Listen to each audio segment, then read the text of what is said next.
Hello, um, good evening, and thank you for having me on this platform. Uh, I am Dr. Sapna Sharma, a counselor and life coach by profession. Um, been working on children and parents since more than 20 years.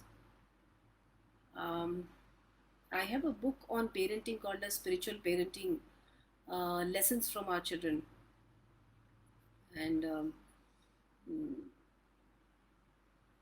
a lot of parents who have been connecting with me over the last years um, seem to have almost a pattern with their issues with parenting. And of course, my own experience of bringing up two children adds up to all the 20 years of experience in my counseling sessions. Um, that is what resulted in this book. Um, and that is what I would like to also share with you. We still have 2 more minutes for this session to begin. Um, uh, so we'll just start exactly at 4:30. Over the years, I have been traveling, talking to people across the country and outside too. And interestingly, when it comes to bringing up children, I think borders do not separate us, do not differentiate between the issues of the parents. It's almost the same. What some parent would like to describe as we don't have maybe issues like the Western countries because they have a different approach to parenting, but I would like to differ there. I think now almost the entire world is on the same page, perhaps given to the fact that we are all virtually connected. All the children are on the same page, so it's important all the parents be on the same page too. And that is where the I guess the Indian parents are having a lot of issues because we are still not ready to accept that our children have already transcended to the other part of the world, and they are looking up to the world, they are looking up to their own lives from a different perspective altogether. That brings up more challenges in parenting. uh, I believe children um, like to explore, irrespective of where they are, by the very nature that they have, that is the nature of curiosity. They are attracted towards everything that can, uh, that particularly can look like um, challenging to the parents, and they like to explore. They like to experiment with their lives. Every time the question is that as parents, are we ready to understand that what they want from their life and what is the reason behind their particular kind of behavior?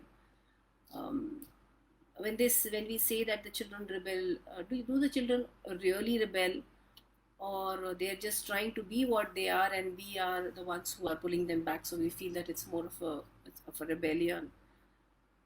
So there are a lot of questions which are up for parents always. In my counseling practice, every time a parent brings up a child with behavioral issue, I insist that parents have a few sessions with me first before I actually talk to the child, irrespective of the age of the child. And often we find that there are so many things which the parents can do which can help the children in much better way than perhaps what a counselor can do. So with that, I would welcome you to this session. And the topic which I wanted to discuss with you today was um, bringing up self-reliant children. Interestingly, this generation parent, that is you and me and the ones to come, uh, we are expecting our children to grow up too soon. We expect them to become self-reliant. We expect them to become disciplined. We expect them to become um, confident, sure of themselves. We expect them to almost be perfect at a very, very early age. And in that whole process, perhaps we are not giving them enough time to in which they can work up on themselves, in which they can perhaps lay the foundation, in which they can lay the foundation for uh, this whole lot of expectation that the world has from them. um, so what does it mean that when we say that we want self-reliant children? um, Obviously we want children who are independent, and then that's the one thing which we don't like about them, that's being independent. We are a whole lot of a confused parents generation, where we want our children to have to be independent, but we don't want to give them freedom. We want them to be self-reliant, but we do not want to give them responsibilities. So this topic itself, or in fact every parent about every topic about parenting starts with some kind of a confusion. um, so before moving ahead, I would like some opinions. If you can post in the comments here whether you would like me to go ahead with English only, or English and Hindi mix, or only preferably Hindi. Your feedback will help me because this session is for you. So if you can give me some feedback, which language is preferable, in the comment box, it would help me to go ahead with the session. Meanwhile, let us continue with uh, English for some time. Um, so interestingly, during this lockdown period,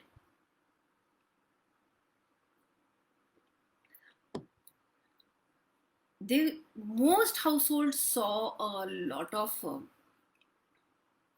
fight between parents and children, especially children in the teenage and the youth. The younger ones, I guess, were a little better.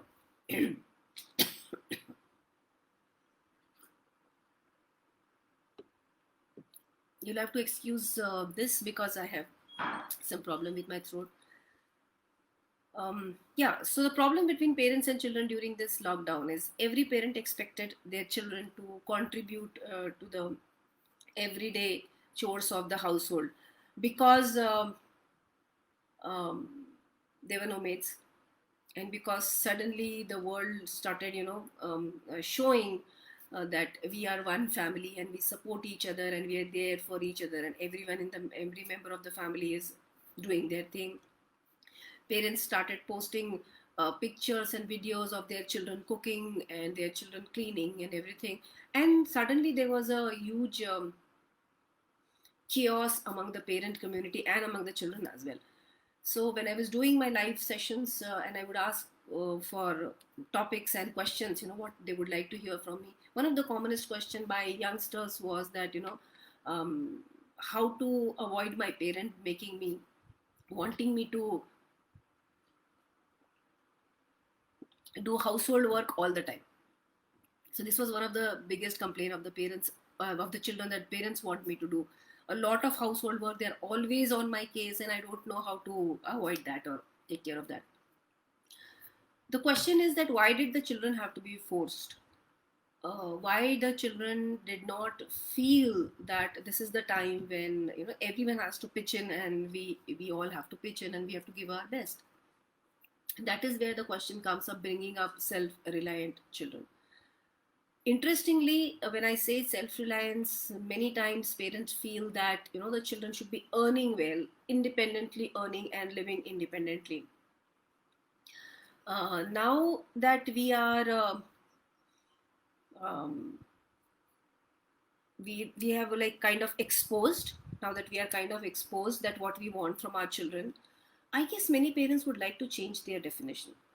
Till very recently, like I would say before the March of 2020, most of the parents were focused on developing um, interest for studies among their children. They were more focused on ensuring that their children score good marks. They were more focused on literally forcing the children to study most of the time, to ensure that they get admission into the elite colleges and institutes.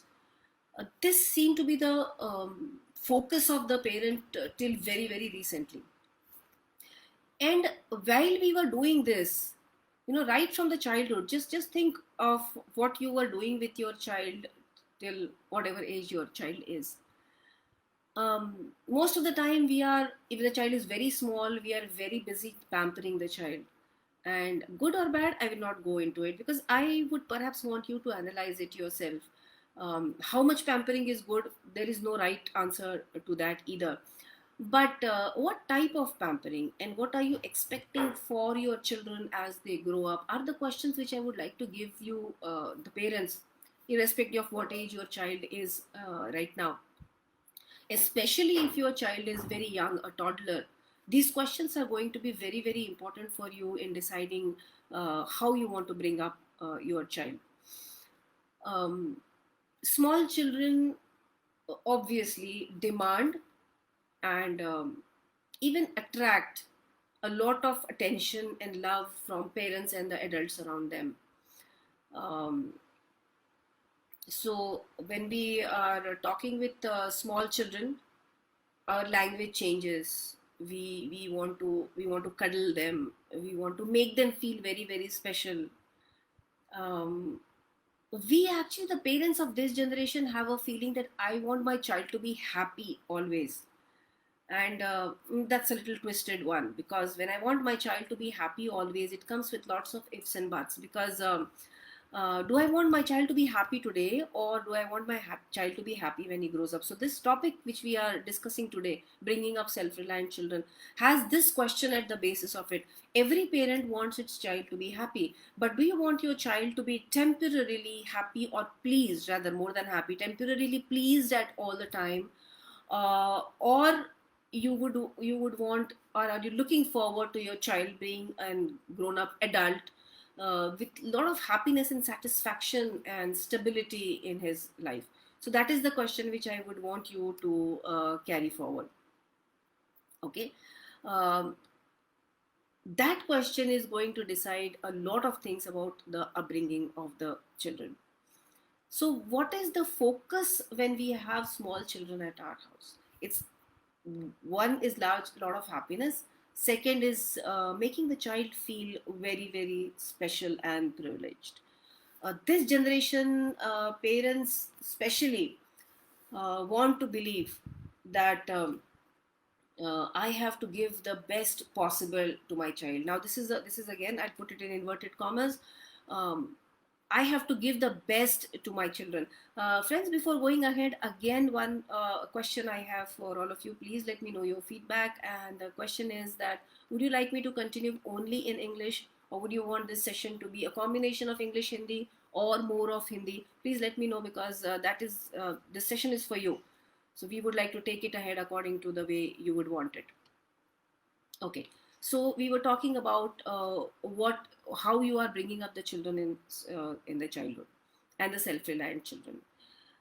Interestingly, as I see the parents of grown-up children today, and the usual problem is that the children come and throw their school bags and their shoes and their socks and everything else, everywhere in the house. They are generally not bothered about their things. They don't keep the uniform back properly. um, they are most of the time on the trying to use, at least according to the possibilities they have, some gadget or the other to keep themselves busy in some gadget or the other. This is the scenario in most of the households today, and this is what most of the parents, this is the kind of complaints most of the parents have. So uh, taking forward this very complaint, let us just talk about that, how we bring up our children. Why do these children are this way? These children, whom we want, or we're trying to give our best to, why they have become this way, that they do not care where they put their things, they do not care what happens to their books and shoes and etc., that they are not bothered to take their own responsibility for studies or any other activities. Why do the parents have to be always after the children, to be after all these things? um, all these things, start and begin with us. Trust me, when a child is born, the child is basically blank, like a slate.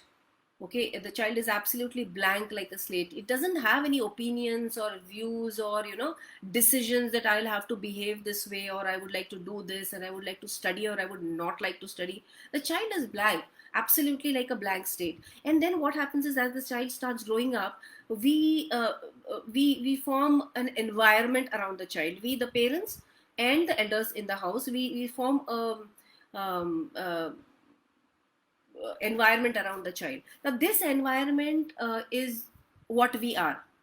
Okay, because when the child is very small, we are hardly aware of what is affecting the child, except if the child is fed and kept clean. The rest of the time we are really not thinking about the child. We are going about the house, about doing things the way we want for ourselves. We are responding or reacting to life the way we want it to be.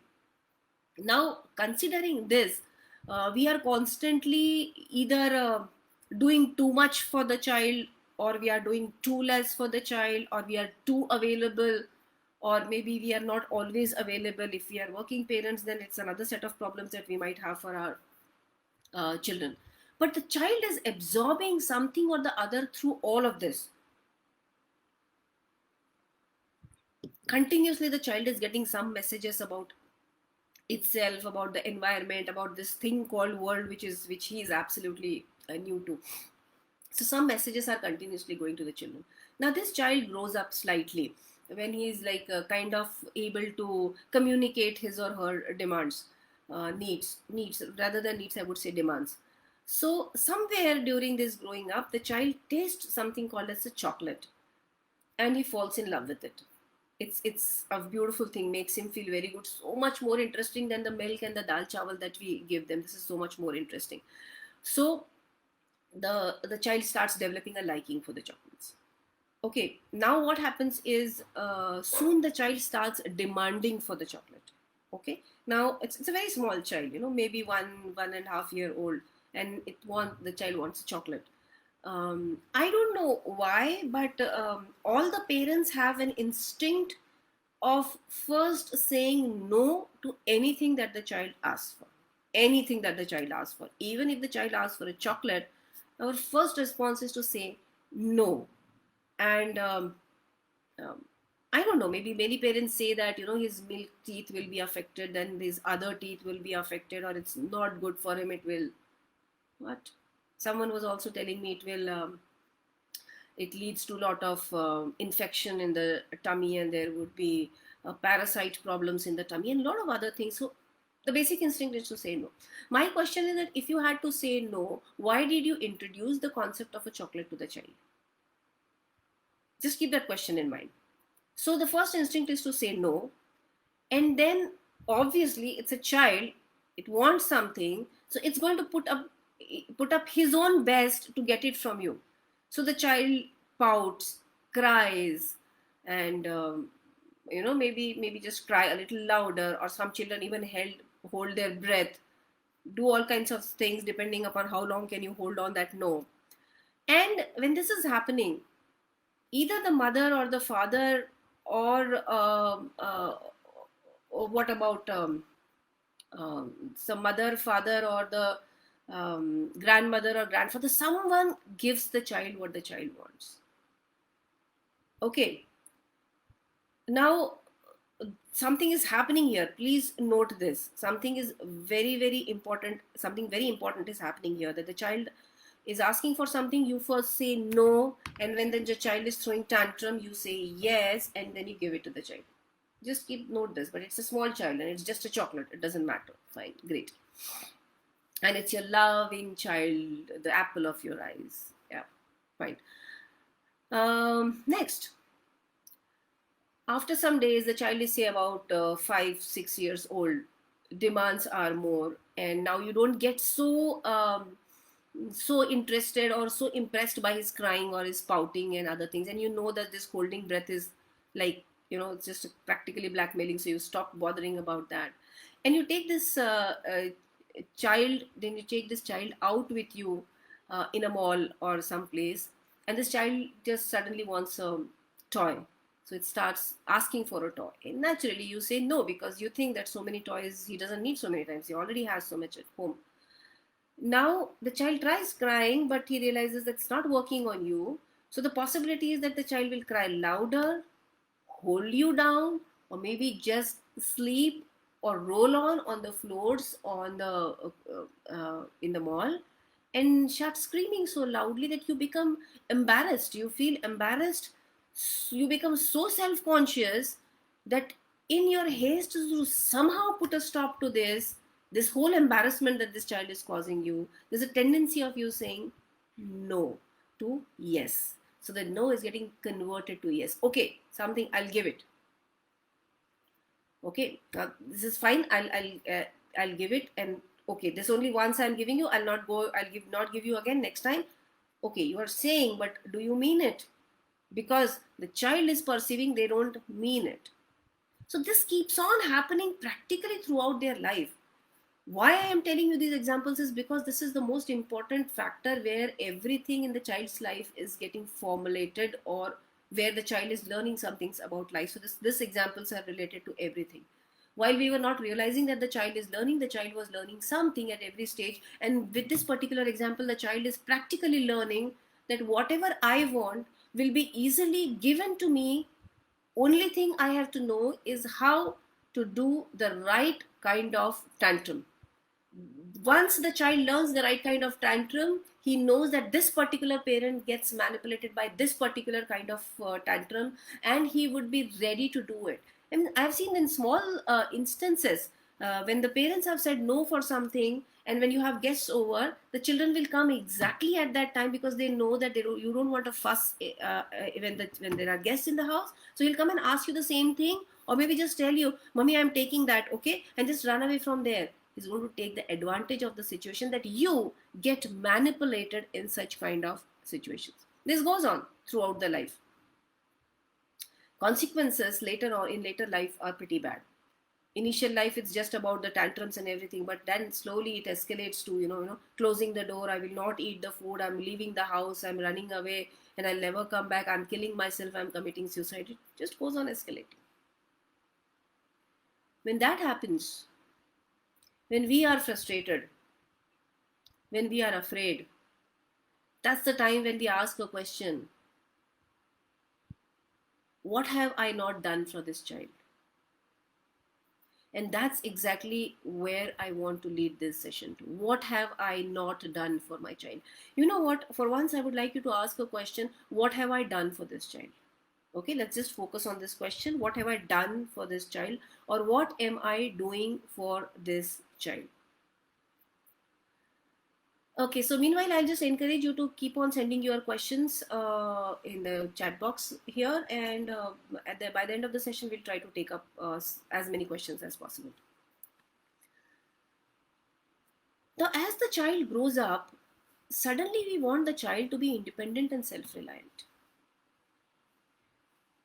I have seen when the child is not is refusing to go to school, or is not writing down his notes in the classroom at whatever age, um, is missing the schools for whatever reason. It is the parents, and oftentimes the mother, who is completing the copies for this child, because maybe the child has thrown some nice kind of tantrum for you. It's because of you that we went on that vacation. I didn't want to go. My copies are incomplete now. It's because of you. It's because of him. It's because of that. I'm so sick. I can't do this. The teacher is getting angry on me. The teacher is giving me punishment every day. This is what you want for me. Whatever kind of tantrum is going to put, so that under pressure is the mother who ends up completing the notebooks and copies for the child. We want this child to be self-reliant. I have seen grown-up children beyond school, in college age, when they don't wake up on their own. A 20-year-old, a 24-year-old has to be pushed around by the parent. The parent has to wake up like so much earlier than the child, and then be after the child continuously. Utho, time ho gaya hai. Get up, it's time for your school. Get up, it's time for your college. Get up, it's time for your university. And this sweetheart of yours is not bothered. I'm just giving you examples. And we wanted this child to be self reliant. Mothers are often complaining that we buy such expensive clothes for him or her, and it just dumps them. She just throws them in the room. Her room is a mess, her cupboard is a mess, she never bothers. And every time she has to go out, she will come out complaining that I don't have any kind of clothes and I don't know what to do with her. We want them to be self reliant. Where did all these things begin? And where can we actually put the rider to ensure maybe that these things do not happen, that the children do actually become self reliant? And then another example. This is physical self reliance. The child is in a hostel, and um, he has to decide. Some people are taking a trip somewhere, and there's a choice whether he wants to go or whether he doesn't want to go. He'll call his parents. You tell me what I should do. You might say this is obedience, but I'll give you another example. The child has to decide which topic he has to choose for his dissertation. And he'll call up his parents. I don't understand which topic I should take. This is also good. That is also good. I don't know what to do. This is the child that we wanted to be self-reliant. Okay, this is mental self-reliance we're talking about, and emotional self-reliance. Friends have left me. I don't have any friends. What should I do? Biggest question of the youngsters of this generation for the parents. And I don't know how parents are supposed to solve that. I want more friends. They are putting pressure on the parents that I want more friends.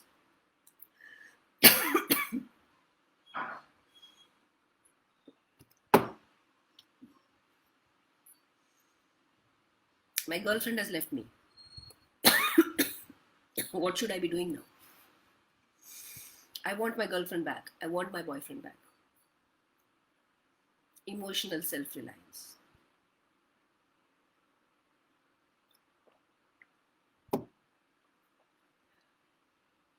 Parents,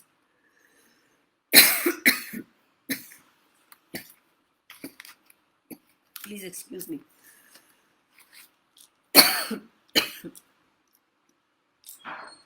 Children are just mini adults. They're mini adults. So they do not know how to do things in life. But they feel, they think, and most importantly, they see and they observe. We want self-reliant children. But we do everything possible for them to make life easy for them.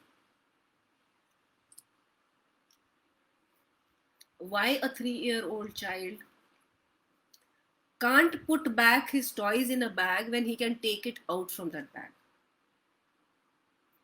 Why suddenly, when one of the parent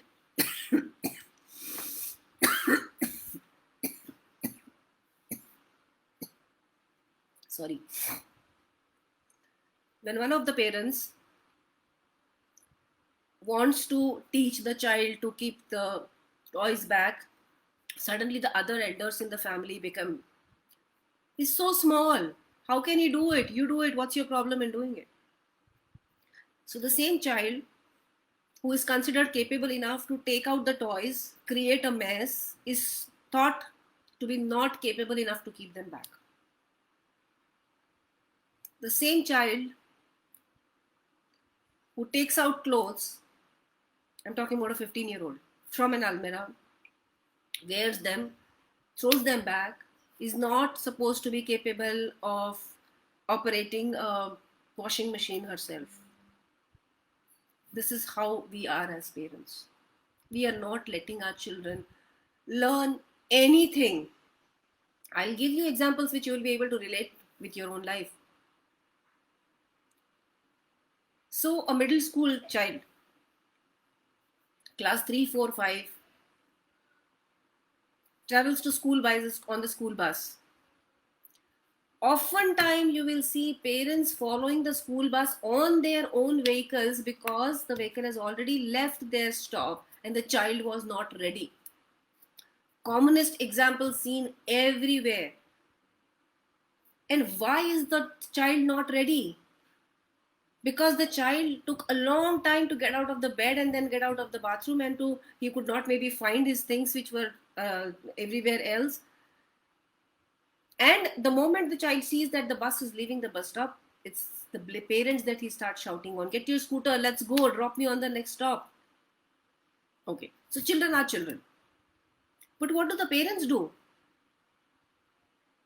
They dutifully follow what their children tell them, follow the school bus, drop them, and come back. Very upset, very angry that the child was not ready on time, but ready to do the same thing again the next day, and the next day, and the next day.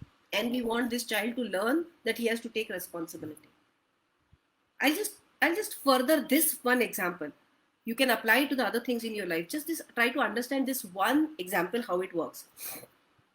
So this is a pattern which is there in many families. The child doesn't get up on time, and then the parent has to either be after the child's life or drop to the school himself or herself. I often ask the parents that, can you let the child miss his school for 1 or 2 weeks if he's not getting up on time? And they look at me horrified, as if I'm suggesting them that there maybe their child who has got admission in Harvard should not be sent to Harvard. It's like something that big. They look at me in horror. My question is, what happens if he misses school for 2 weeks in class 3? How is it going to spoil his life? It's not about him. He's not going to be affected in any way. It's you who's affected. Oh, my child didn't go to school. It's like, my child didn't go to school. One day he missed the school. What the teacher will say? I often have teachers sharing this with me, that when parents come for the parent teacher meet and we tell them things, maybe some feedback, negative feedback about their child, uh, they start they start squabbling among themselves, the parents, the husband and wife, and they start blaming each other for these silly things, because we don't want to even feel responsible for the smallest thing. We don't want to be blamed for anything. And look at this way, we feel that us not being blamed, us being labeled as the best parents, is most important thing in our life, even more important than our children becoming self-reliant in their later life. We don't want to take it. So I had a child who did this, and one fine morning I told her, see, it seems that you're not very interested in going to the school. So what I'm going to do is, from tomorrow morning I'm going to wake you up, I'm going to keep your stuff ready, but if you go and catch the bus on time, you can go to the school. If you cannot catch the bus on time, let's be happy and enjoy at home. Okay, she agreed to it principally. Children do agree to this kind of things, but I don't think she took it seriously that her mother will actually do it. Next day, she went downstairs, the bus left, and she came running up and said that the bus is left, come on, leave me. I said, no, we decided yesterday you're going to enjoy this day at home. So children apparently like going to school. Most children like going to school, and she was not happy with this thing. She said, come on, everyone's parent is dropping them off, why are you doing this, and etc, etc. But ultimately we settled down and she was at home and she enjoyed. She enjoyed, she forgot all of this. Next day morning we did the same thing, and again she missed the school. Now this was little troubling for her. She fought with me again a lot. You're not a good mother. Look at everyone's parents. They do this, they do that, and you don't do it. And I didn't bother. So when these things happen, even people at home will point out fingers towards you. Yeah. So I was also told, what's your problem? Why can't you go and drop the child? You have to listen to that also if you really love your child. Third day she had a unit test starting. I think class 6. Unit test starting, and she was 100% sure I'll ensure that she goes to school. And I still kept at that, because a 6th standard unit test paper is not important to me, certainly not more important than her life. She couldn't reach the school that day too. That day she was very angry with me. We had a whole lot of drama after that. And I told her that I was anyway sending you to school. You want to go? You go on time. I am doing my duty. If you are late because of me, I'll drop you all the way to the school. It will be a special treat for myself. But if it is no fault of mine, why should I hurry? And trust me, that was class 6th. Today she's 23. I never have to do. I never had to do it after that. Are you willing to take that up? Your children will be self-reliant. Today, we don't have a perfect family. But I would say my children are 100% self-reliant in everything. Because they know that when their mother says no, she doesn't do things. So even when they lose their things, they lose their pencils, pen or anything, I've made it very clear to them that I am not buying them for you just because you're careless. You need it, I'll buy it, but not because you're careless. So they have had to take punishments in school for not bringing their pencils and pens, and that has taught them. This is called the cause and effect formula. That when you do something, there is an effect which will come. You will have to, uh, if you do one thing, whatever comes with it, you will have to accept it. And unfortunately, we, the parents of this generation, are not letting our children learn this most important phenomena of cause and effect. We don't want them to learn. When the teacher complains about our child, we go to the school and fight for our children. We don't tell them, go and manage yourself. We don't do that. We don't do that. I don't know why. I don't know why we don't want our children to take punishments in the school.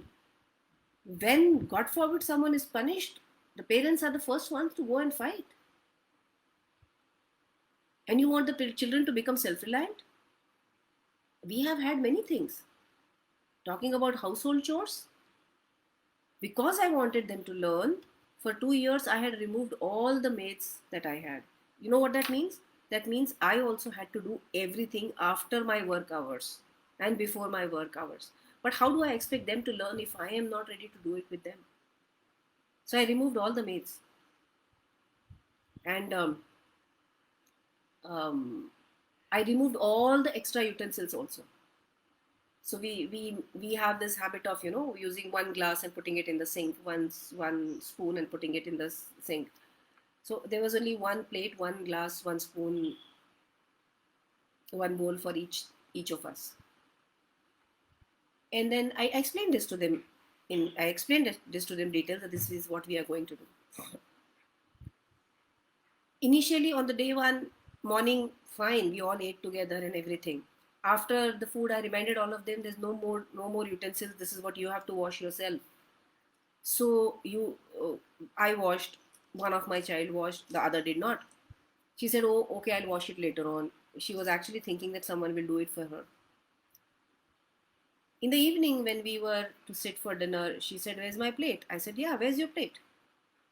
Then she said that I don't have a plate. I said, "Yeah, you have a plate, but it's there. It's dirty."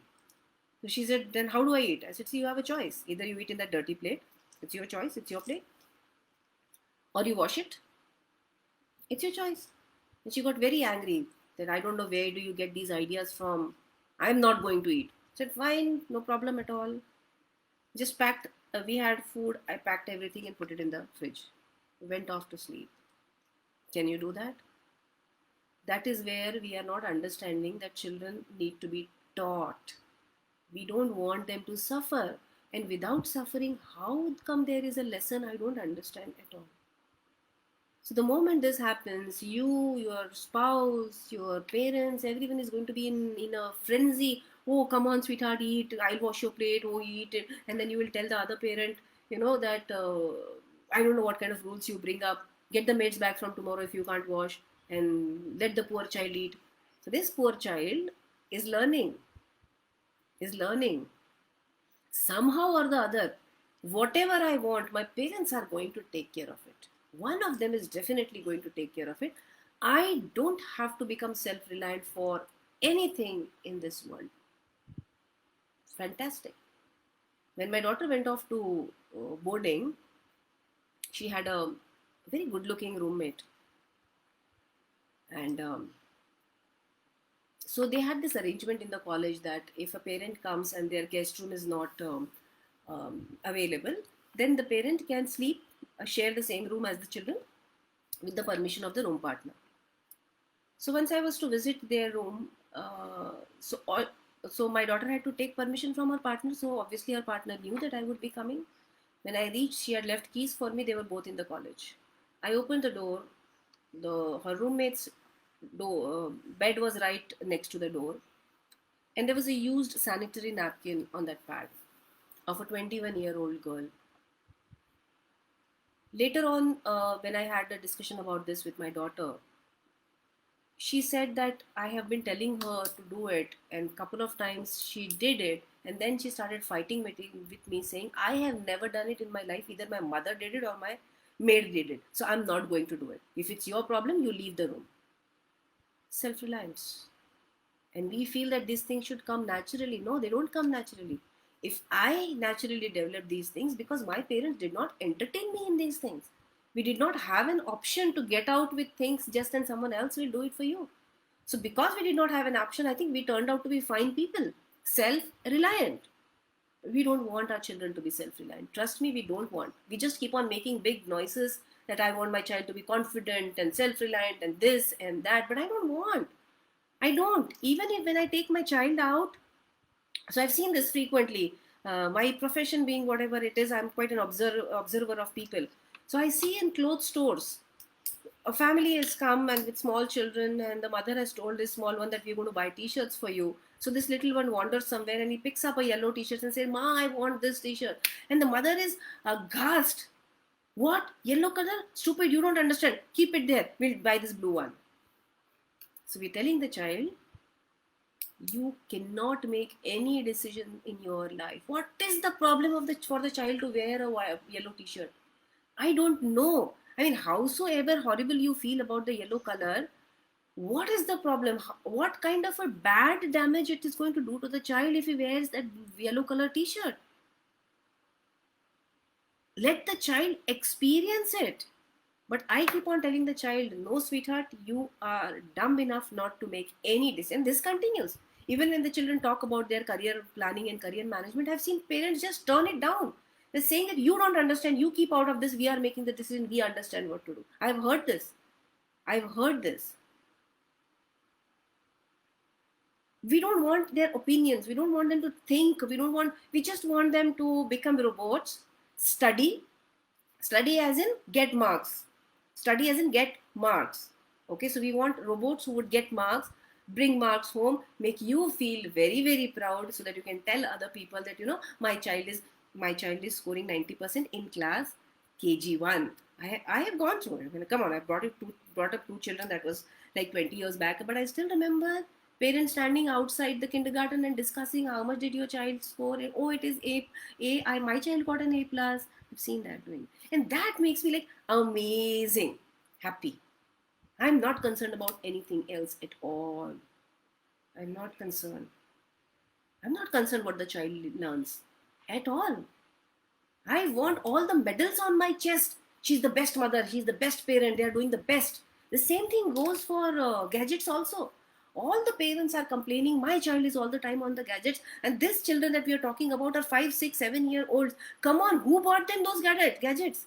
Who has given them access to those gadgets? Did your neighbor give it to them? Come on, you gave them. And why did you give it to them? Because your sweetheart was crying? So you cannot withstand his crying. Because you cannot withstand the crying, you have made it very easy for the child. Today, if your child doesn't eat unless you show him some YouTube video, it's because when the child was very small and not eating and you were terribly frustrated, you thought this is an easy way because you started one Tom and Jerry thing and he ate like, wow, it was like feeding a machine. So that's what the child has learned. If this is interesting, this is boring.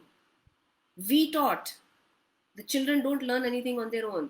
We taught, we teach everything. So if we are looking for bringing about any changes in our children, please parents, step 1, stop blaming them. Step 1, stop blaming them. Step 2, I would also say, stop blaming yourself. Don't blame yourself. Because parenting is a totally experimental task. I agree. The children are not born with manuals. So we just do the things the way we feel it is right. And there's nothing wrong that you have done for them. But I'm just saying that now become a little bit more aware. This is a competitive world. Your child has to survive in this world.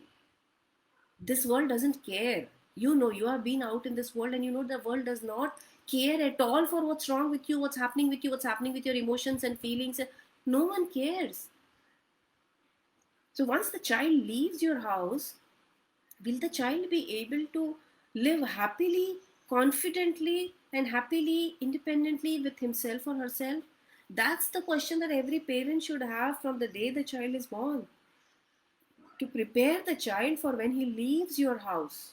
When you are in his house, you are there to do everything for him. Or even if there is a trouble, you will manage somehow. But when the child leaves the house, will the child feel comfortable? That is the question that we have to ask. There is no learning in this world without going through trouble. Please understand this. There is no learning. I mean, when everything is going good, who uses their brain to learn anything? We don't do at this age also. How do we expect the children to learn these abstract things like discipline and behavior and all these things unless we put it in some structure for them?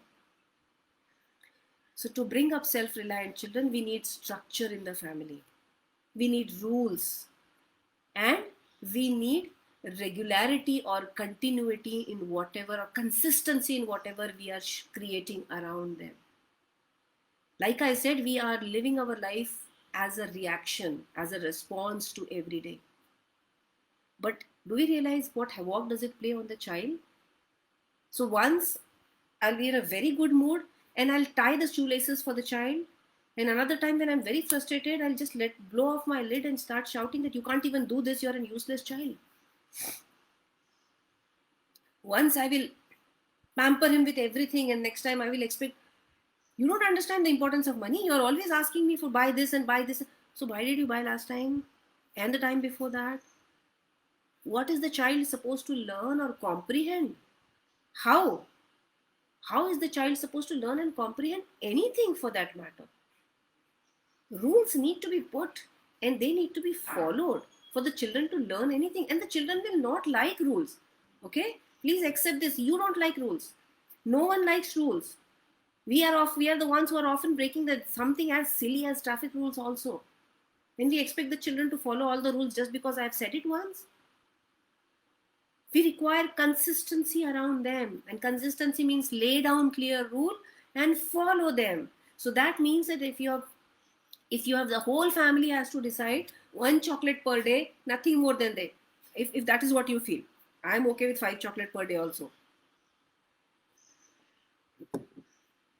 One chocolate per day, if that's what you want to keep, let the entire family know. And even if the child cries, ensure that the child does not receive that chocolate because he is crying. You can give it to that child afterwards. That is not a problem at all. But don't give it to the child because he is crying. Because he will learn that there are shortcuts in life. I don't have to be responsible. There are shortcuts in life. That's what we are teaching him. If you want the child to be self-reliant, talk with the children. Spend time with them. Try to help them understand with their emotions. The children, especially the children who who throw tantrums, they need to be helped. For them to be self-reliant with their emotions, they need to be helped to understand their emotions. Most of the time, the children who throw tantrums are around at least one of the parents who throw fits of anger. Most of the time. So check yourself. Which of the parents is there who starts throwing fits of anger? Maybe some cases it's not true. But this child needs to be helped. So when the child is throwing tantrums, just sit down quietly by the child. Please don't get impatient. I have to go to office, I have to do this, I have to do this, I have to do this. How will I manage this child? Because if you get impatient, you will do the shortest possible thing, which may be even giving money to the child or giving mobile to the child or whatever possible. You will do that. So sit down quietly and with patience and let the child cry out. Let the child cry out. And after the child has finished crying, then ask him, okay, what happened? Why were you so hyper? What was your emotion? What were you feeling? Why were you feeling angry or sad? Or what happened to you? Help the child to understand. But you know what? This is going to require a lot of patience. All this teaching is going to require a lot of patience, which is unfortunately largely missing in our generation as parents. Because we have agendas all the time. We are the busiest parents in all the ages. If most probably both of the parents are working, so the child is also a project to them. Okay, so I've come home. If I reach home at 6:30, I'll start cooking, and then I'll ensure that the child sits down for studies from 7:30 to 8:30. Then 8:30 the child has to have dinner, and then the 9:30 the child has to sleep whether it is sleepy or not. Why? Because it fits in my schedule. Children cannot be brought up on schedule. Children cannot be brought up on schedule. You need a lot of patience around them. Where can I find this patience?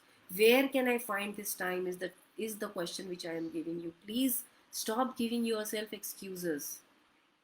Like what I'm telling my own children, it's simple. See, I'm telling this to my own children also.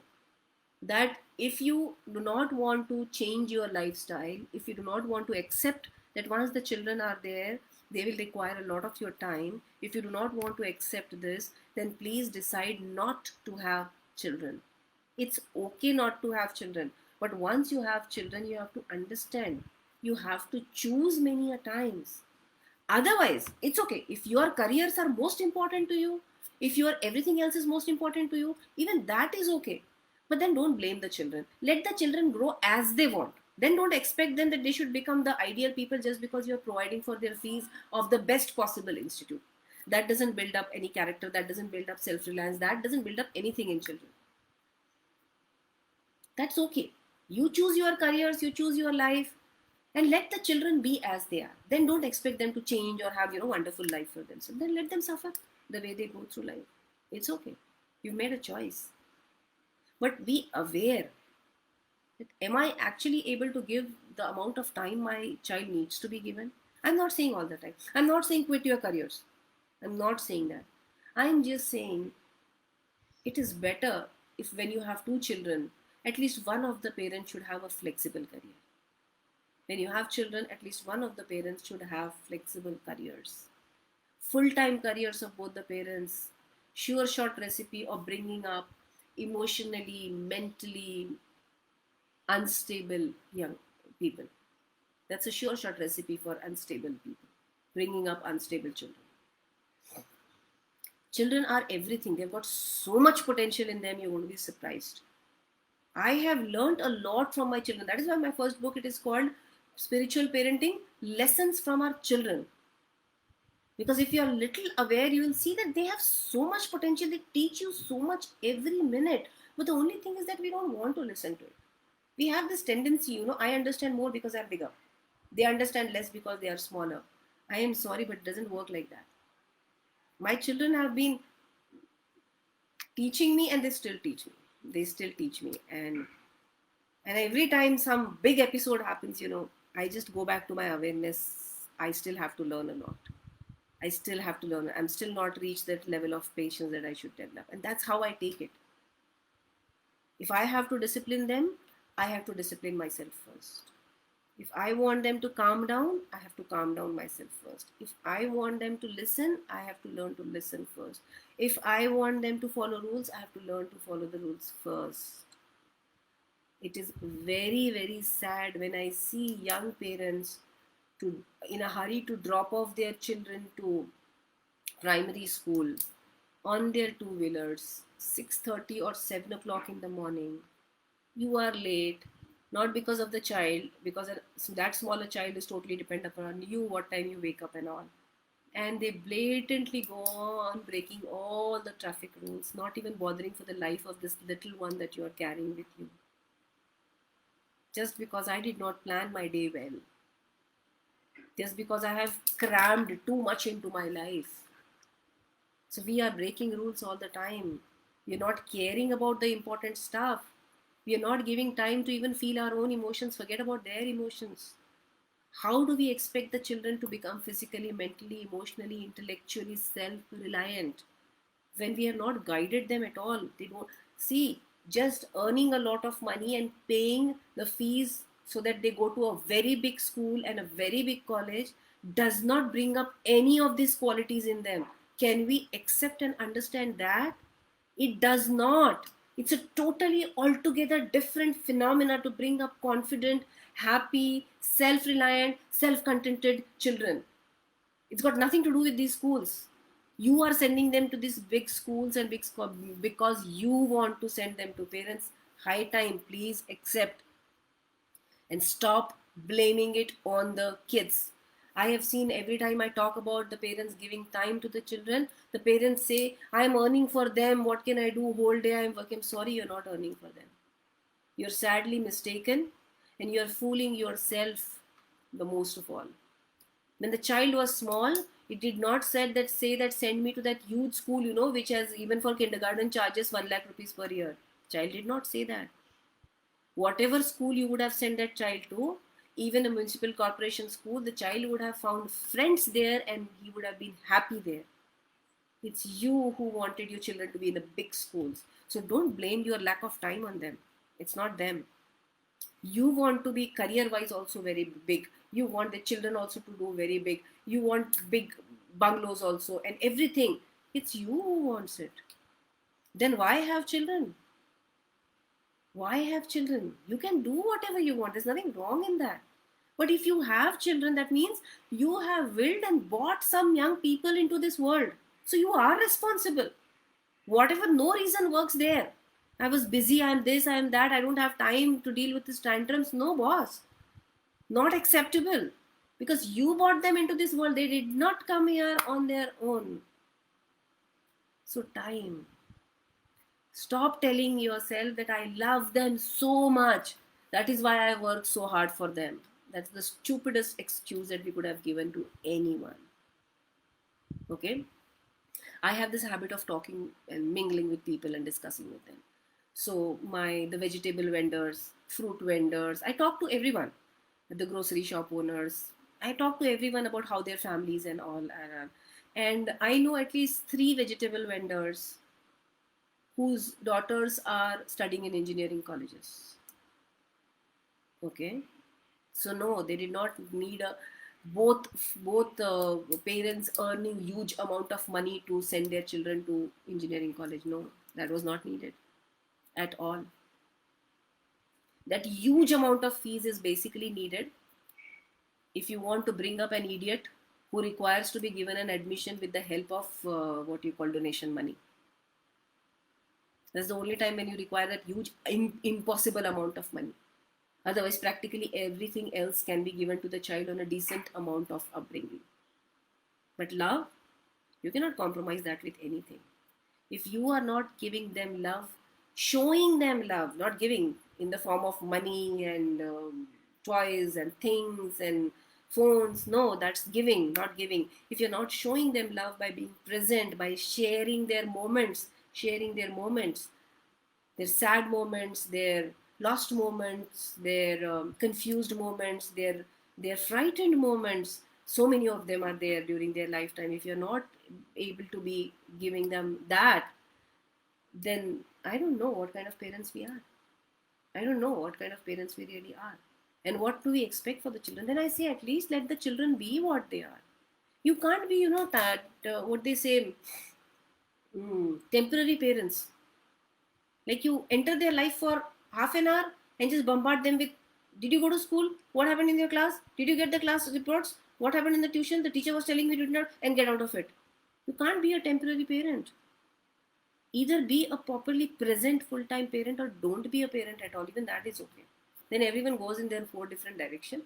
Provide them enough money. Have maids in the house who can take care of the children and let them grow as they grow.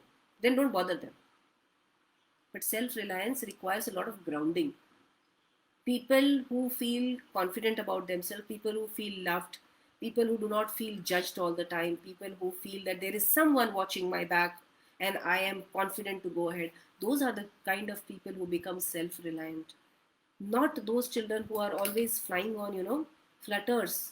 of being judged all the time, of being labeled all the time, of being targeted all the time. They don't grow up.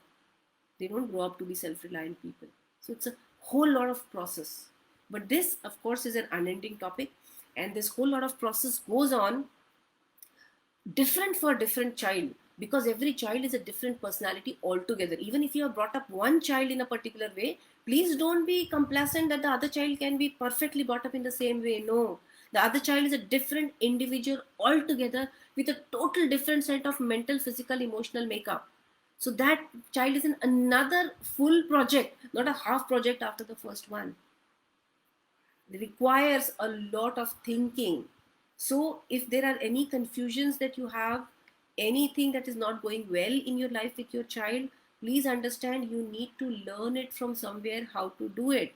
We are just normal people, okay? Just because we become parents doesn't become mean that we become experts and we should be able to solve all the situations of life. No, it doesn't happen automatically. So when we are faced with situation which we cannot handle, please do not be ashamed to take help of a counselor. Today there are counselors across the world. I have clients for counseling from across the world. You can reach out to anyone, anyone that you want. No need to feel bad, no need to feel sorry, no need to feel that how can I not take care of my children. Children of this generation anyway, with each coming generation they are becoming more and more challenging. I have been a counselor last 20 years, but I send my children to other people for counseling because I understand I cannot be their parent and a counselor all the time. We do have our conflicts level, and they have this question, would you say this to your client? I said, yeah, but I won't say this to my client, but you're not my client. You're also my child, so my stakes are different. But they go to other counselors. I myself, when in situations where I think that I cannot see the problem from all the sides and I'm getting overwhelmed, I go and sit with my colleague counselor to understand what's happening with me in my life. So a counselor is just some person who can give you a distant view of the same. I mean, just look at it. If you're standing here, you cannot have a complete view of what's here happening here. But if I look at you from here, I can see from all this direction and I can help you.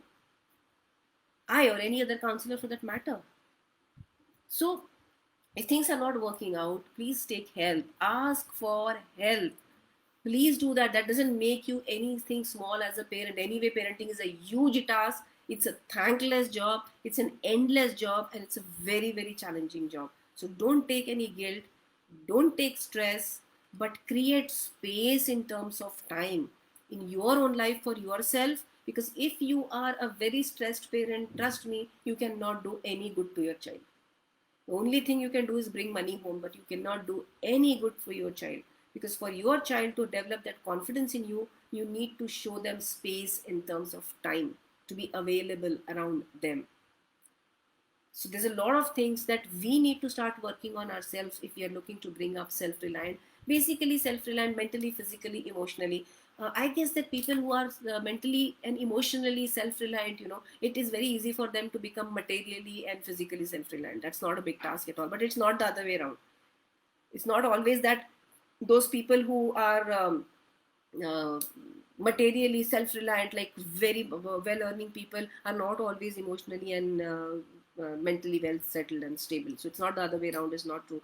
But those who are emotionally, mentally well-grounded and settled and self-reliant, I'm sure that you won't have to worry about what they do for earning money and what kind of a life do they live for themselves.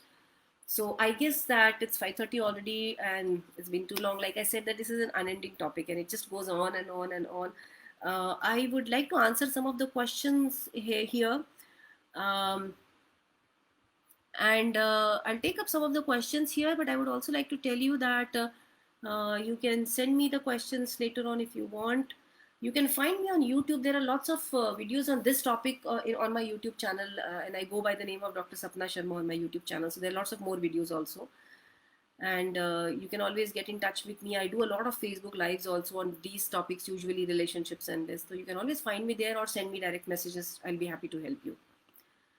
Okay, so I'll take one question from Navneet Kaur. What all factors should we keep in mind while raising up children in today's era? Most important, Navneet, please remember that these children have a much more challenging environment than we had, because for them everything is a competition. Marks is just a small form of competition, but everything around them is a huge competition. Even what they wear is a serious competition among them. what phone they carry, whether their phone has one camera or two camera, whether they are wearing a Nike shoes or a Skechers. It makes a lot of difference to their status and self-esteem. Every small thing in their life is a huge competition, so they are living in a very, very tough and full of pressure world. So we need to keep this in mind. We also need to keep this in mind. This generation is nothing like what we used to be. The entire generation is changed so much, it's even difficult to understand that this much change is possible. So if you are all the time trying to bring up children the way you were brought up, there is going to be a lot of I guess push and pull happening. So try to move ahead half the way so that they can slowly come back a little way back there. But the most important, which is my favorite, which stays without anything, is time. Like they say, the spelling of love is not Love, it is Time. Whatever you love in life, you give time for that. So if you're not making time for your children, question yourself on your love itself. So Akansha Verma has asked, can you please suggest any activities to boost child's confidence? Akansha, it depends a lot upon the personality of the child, but decision making activities are the best ones. The small games, if you can develop or find them on the net, where you can help the children to make decisions and then praise them for their decisions, which can slowly maybe help them to bring up their confidence. But more than the games, it is very important how you treat them around. The earlier you start treating them like adults, in terms of maybe asking for their opinions. If you have had a very rough day at your work, you can ask them, this and this happened, I don't know how to deal with. You can ask that even to a 10-year-old. Okay, he will give you some answer that may be directly relevant or not, but that will make him feel confident that my mother feels that I am smart enough to give her the solution. So all these activities can be helped. Okay, then Rashmi Kabra, hi ma'am, what are some household chores that can make my kid more self-reliant? I think first of all, we have to make the children responsible for keeping their own stuff properly. Please do this. Like small things, that if they come when they come back from the school, if the uniform needs to be washed, it has to be left near or inside the laundry basket or the washing machine, whatever is system in your house. If the uniform needs to be used again, then they need to put it on the hanger so that it can be put up again the next day. Keeping their books in the place, keeping their tiffin box, taking the box out of the bag and giving it for washing, or keeping it where it has to be kept. Now, these activities need to be started as early as possible in their life. They should be, actually, at every stage, they should be made responsible for handling all of their stuff, everything. The more you can do this, the better it will be for the child, and you might have to be strict there sometimes. Like my children I had a box full of pencils that she had got in gift when she was small, and she used to go for this birthday parties.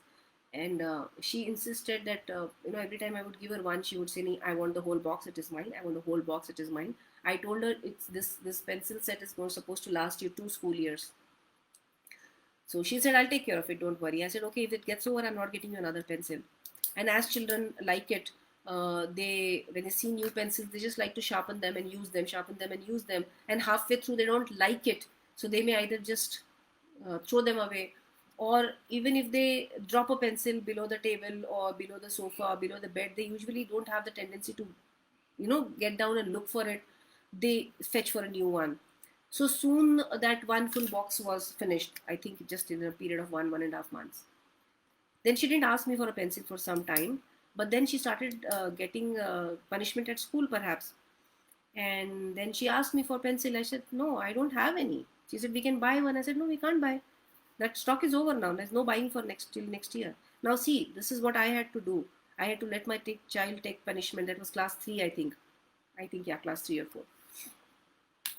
Then after she managed to beg, borrow from here and there, and then the teacher finally sent me a note in her diary saying that, your child is not bringing pencil to the school. And I wrote her back, please ask the child why she's not bringing the pencil to the school. So I think she was punished for a month or so for that. And then she started searching for the pencils under the bed and under the sofa and everything. And she managed to fill half the box, and she brought it to me. See, I have got so many pencils. So That's the way you make them more self-reliant, make them responsible. Don't feed them things very easily. Let them take punishments, let them face embarrassment. if because that's the only way human being learns best. Let them do it, and you'll be able to teach them a lot of things. Will being independent spoil the child? I don't think ever being independent has spoiled the children. Yes, they might become more difficult to handle to our traditional sense of caring for the children. They might. Both my children are, because they are independent. I cannot say no randomly to them for anything. They require proper answers and logic every single time, which they may not accept very easily.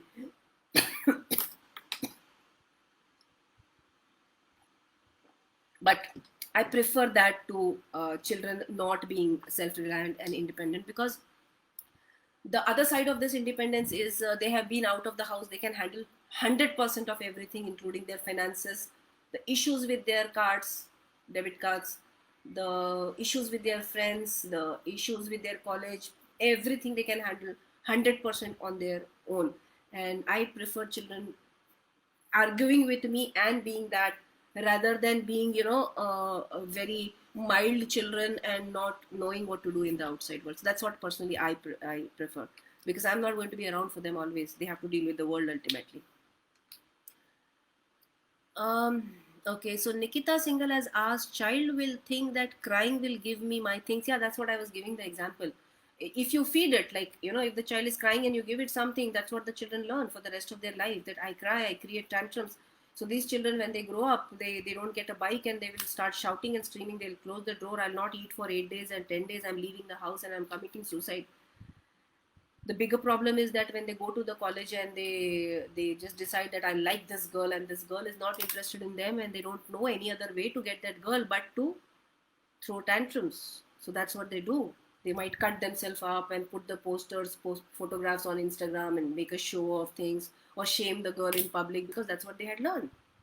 But that's what we had taught them. You do all of this thing and you get what you want. So the long term effects of this is pretty bad. And Ujjwala Dubey has asked that my son is 5 year old and he throws tantrum while eating, or in fact doing anything. And when we say no, he shows stubbornness. I have no idea how to stop him. Please help. Ujjwala, you have to just let the child go. If the child is not eating, let it go without food. It doesn't matter. Nothing happens to the health of the child. But ensure that no one in the house is feeding him anything else during that time. And eventually the children understand, because the children get hungry and they will come and ask for food. So these are the things. Just be careful when you are doing these things, to be around the child. Keep an eye on the child, that the child is not doing anything that can be harmful to the child. When the child cries and throws lots of tantrums, just hold the hands of the child and let it cry fully. Let it cry. Don't ask him to stop. You'll have to develop the patience for that child. Eventually, the child stops crying. Then hold the child, hug him. And they say, tell me what's wrong. I am not going to give you this for this reason. Today's quota of this thing is over. You're not getting it today. Okay, but I love you very, very much. If you're helping the child overcome tantrum, please learn to tell them, I love you very, very much. That has to be said verbally. But I'm not giving you this thing. And be firm and be consistent with whatever you apply. Yash Chaudhary, how to make sure the child is learning and is confident? I really don't know an answer to that question. These things can be just observed by the way the child conducts itself. And trust me, the children are not going to learn everything that they are supposed to learn, because we are, whatever age we are, we have still not learned everything that we are supposed to learn. We don't.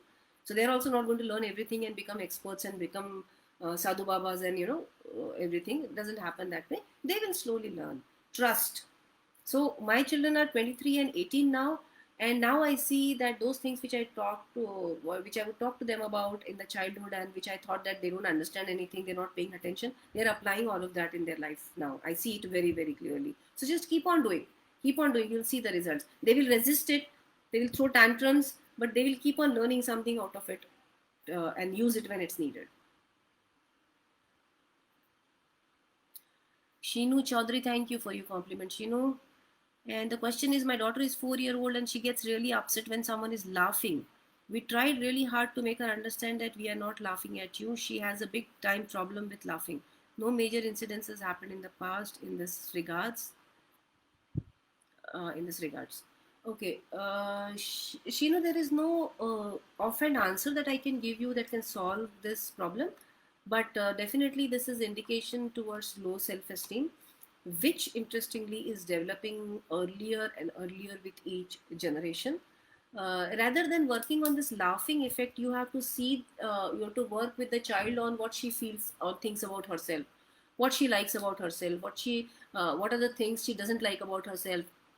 Encourage her to do the things that she likes, then praise her and compliment her on the things that she is good at, so that slowly she develops her something that she is good at, and she develops her confidence, and then this thing problem will go away eventually. It will take time. Don't try to address that problem directly.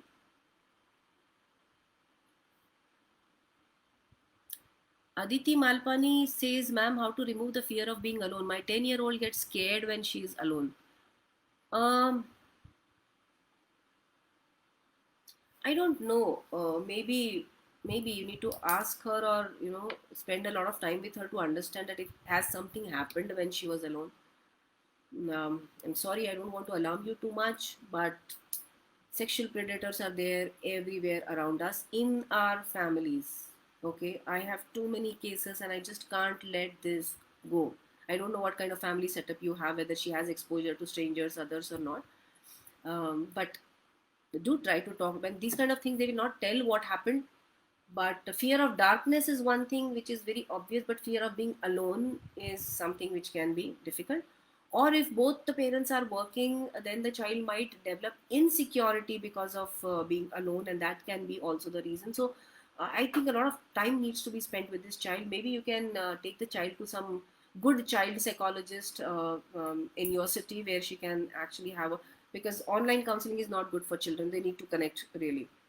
So when this whole lockdown thing lifts up, maybe you can take her somewhere. But the best will be spending time with her, and then leaving her alone for a little time with something, some project in her hand. Then slowly increasing that little time to a little more and a little more. Maybe this can help her. But please try to find out why it's happening. Is it okay to punish a child when they show tantrums? This Aditi is asking again. No, Aditi, tantrums means you have to keep a lot of patience, because during the tantrum, if you do anything, they're not understanding it. They'll just look at it that you don't like them. Okay, so during the tantrum, just stay, sit quietly and calmly. Don't react to their tantrum, and ensure that you are around the child so that the child doesn't feel alone, or also the child doesn't harm himself or herself by crying excess, or maybe some children just bang their heads. That is also quite a common tendency among children. Just do that. If the child trying to harm himself in any way, hold the hands very firmly, so that the child starts feeling the pain in his arms, and ultimately it starts fighting, stops fighting back. But if there is any particular thing which is happening, then you might need a special talk with a counselor to understand how to deal with that particular thing. Jyoti Tiwari is asking, my son is 2 year old and he never listens to what we told him to do. I like, if he is doing any bad habit, we told him to stop, but he don't listen. He just threw all the toys and threw all the time and toys and try to destroy them, never play with them. So how to control him, we don't understand. Okay, Jyoti, first of all, see if anyone else adult in the family has anger issues. This younger child many a times is reacting in a way that he's seeing around him. Someone is very angry, some adult is very angry around him, so that can be the reason. Because the children don't know how to express, they have learned, borrowed this form of expression is to bang things and throw them and all of these things. um, Secondly is, you'll have to be firm with the child.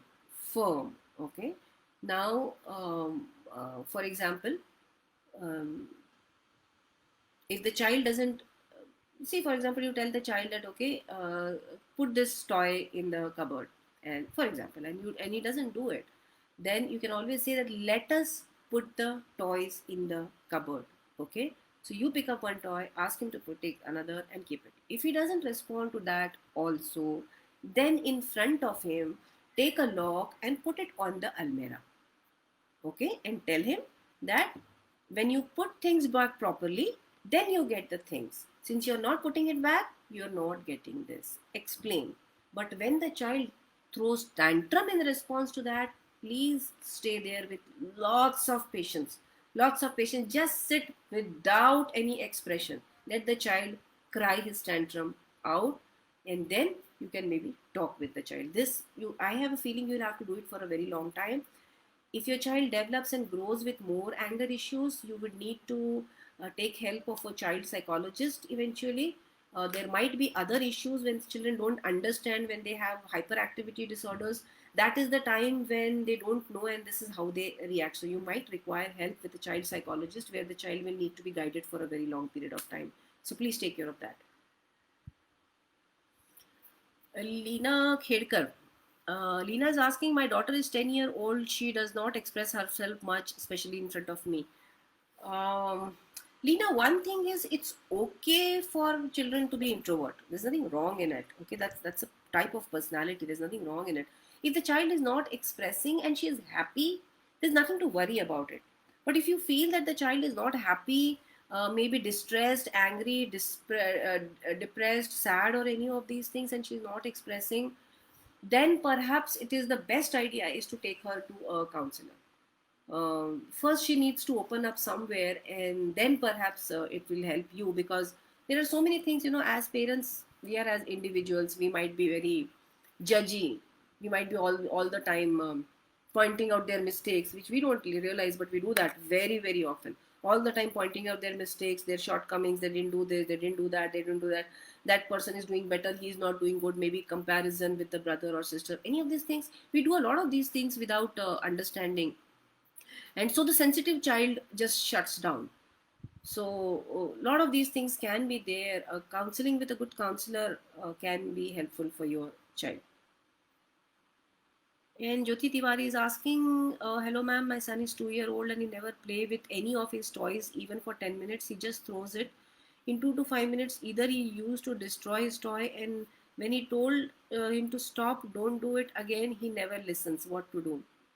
2 years is too small. People, please understand that your children are doing all of these things because they need your personal attention. You can't give them toys and ask them to play. Okay, you go and play. They basically require your attention. Why? I don't know. What's the kind of family structure? How much time you're actually spending with the child? I have no idea about this. So look into it, that how much time you are personally giving to the child. If the child doesn't like the toys, do not give the toys to the child at all. Why do you want to give it? Encourage the child to play with something else, anything. Or if the child destroys the child, then physically pick up the toys and lock them up with the key and tell him that, see, if you break them, this is what happens. But see why the child is not interested, because children are never interested in toys. Children are interested in the company of adults, always. So even if you buy a 10,000 rupees toy for him, the child will not be interested. But you sit down with the child and play with a 50 rupees Ludo or Sapsidi, the child will play for hours together.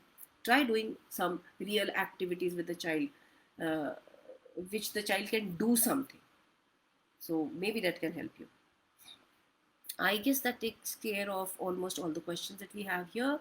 Like I said, that we can always come back with more questions. So let me see if I have any questions here. Let's see. Okay, there are a few questions here. Let me see if any of them I have not answered again.